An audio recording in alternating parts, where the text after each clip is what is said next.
All right, y'all, let's get right into it. I already know what everyone's going to say, right? Completely panning the prospects of the Saints winning the Super Bowl next season when I think it's a very realistic chance. But people are like, oh, GBs can't throw the deep ball, Cletus.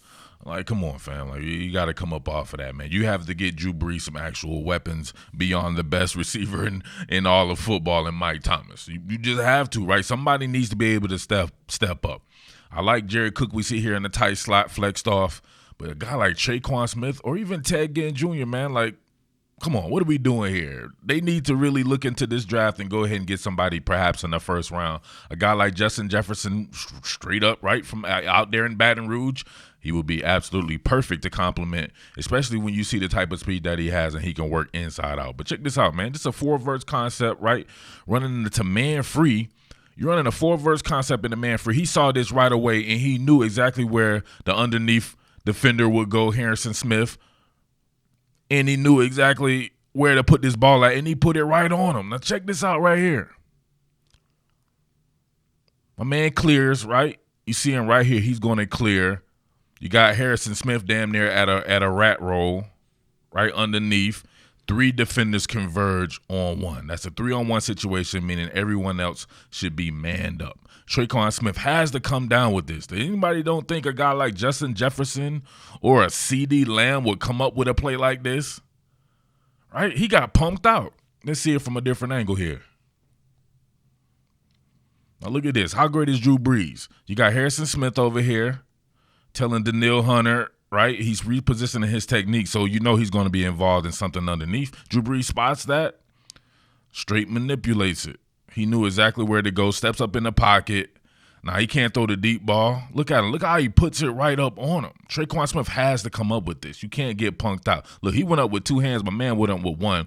You don't think a cat, like I said before, Justin Jefferson and CD Lamb will come down and squeeze this and make a play for his quarterback? Get this man some actual receivers, man. Come on. All right, we joined this one already in progress. This is when Drew Brees threw this interception.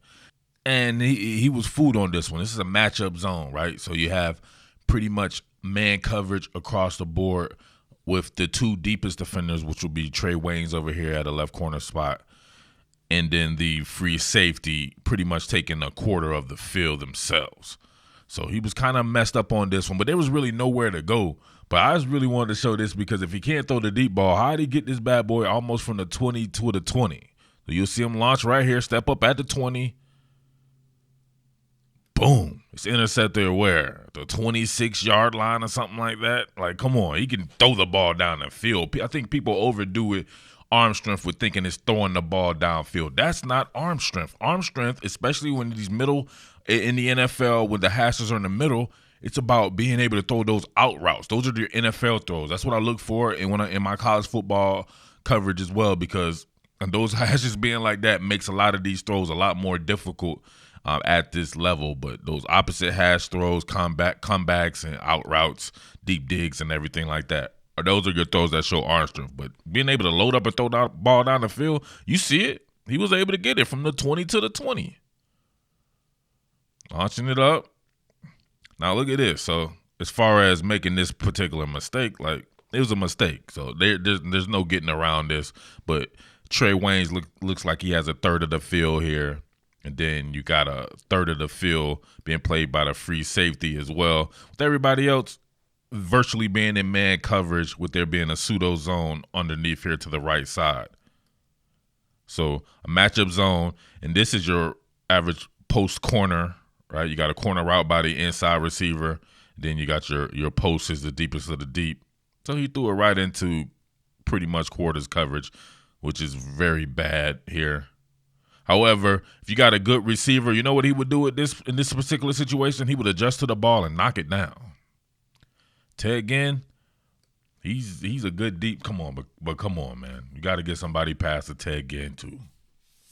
Not absolving Drew Brees out of this. This was a bad throw, but let's be real about the situation.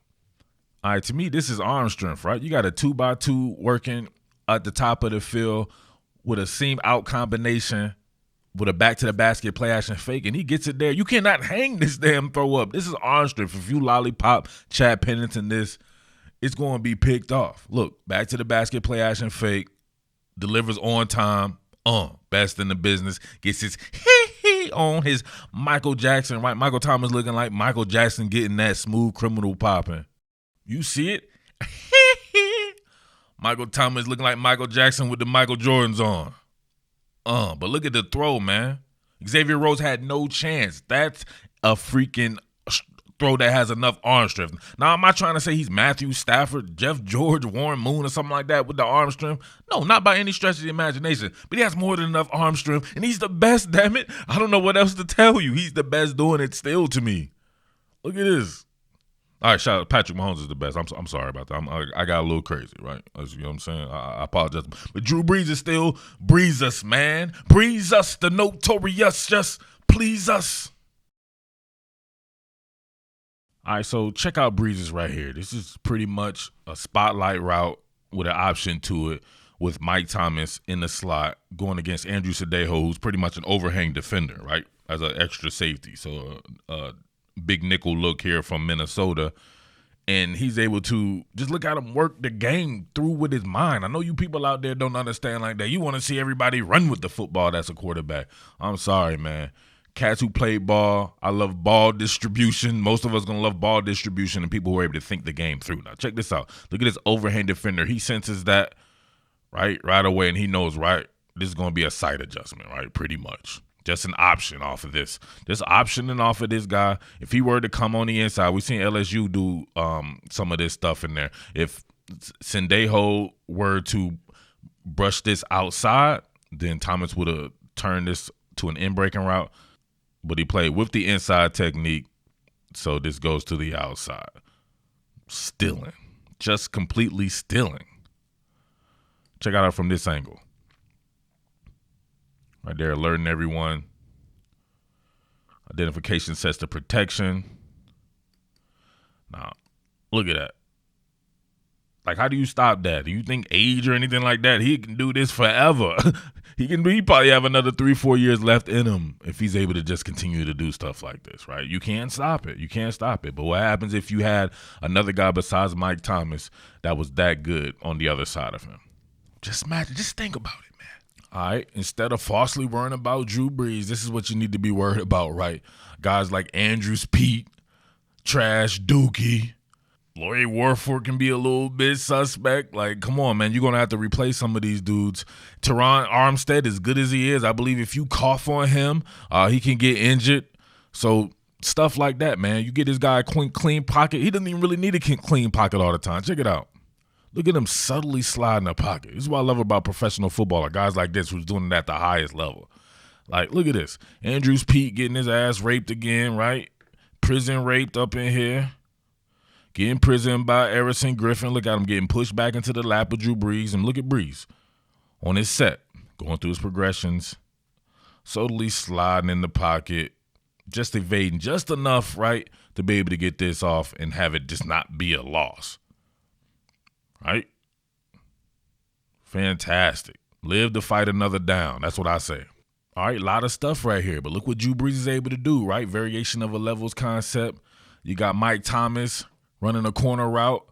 Got Traquan Smith running a drive route. Ted Ginn running an out route. Got a swing route by your man Alvin Kamara.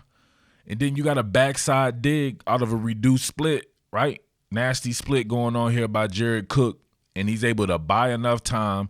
And there's a cat blitz, right? Cat blitz coming off here. He's able to recognize that, evade, and then make a throw on a dig. On a dig running, but he has no arm strength and he can't compete in today's game or whatever that shit people are saying. Like, get out of here, man. Check it out.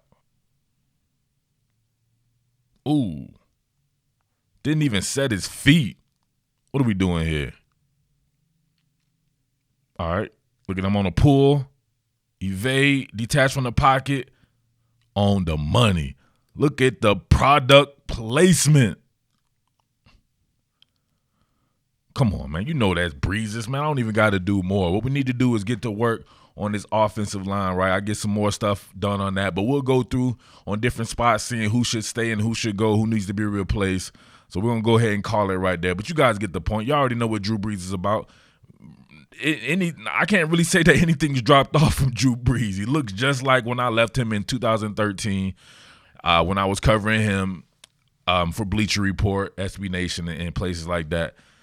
I don't know what to tell you, man. If you think that this guy is not worthy of being able to be a quarterback on a Super Bowl winning team, then come on, man. You guys got to get that nutmeg out of your system. You got nutmeg in your tank, and you high on opioids or something like that, right? But, man, check back with me for more Saints coverage. I'm about to get this bad boy rocking. It's time for me to reclaim the throne, right? Stop throwing rocks at the throne. But it's your boy Murf, the Underground King, top Billin Sports, and I am out. Peace. What more can I say? Top Billin.